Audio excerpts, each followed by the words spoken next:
Yan ang handa ko guys. Pansit na bato. Ako nagluto yan guys ha.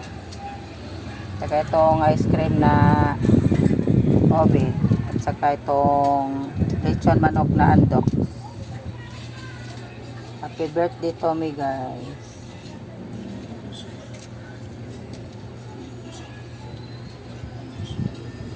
Ako kasi ramdam ko na masaya yung mga tao sa paligid ko kapag ina-announce ko na buntis ako. Yung tanong nila na what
Natirang plate paper guys. Ito yung bago natin.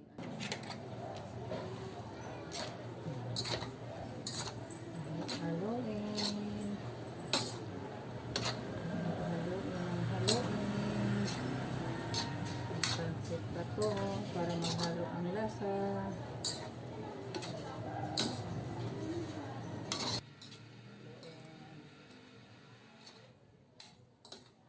Luto rin guys. Kahit mahina ang apoy. Mas maganda naman mahina ang apoy guys.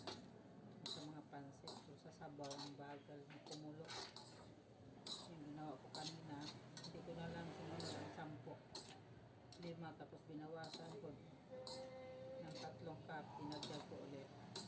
Yun lang gagawin guys. Pag 1/2 kilo ang luto, yun ng pansit bato.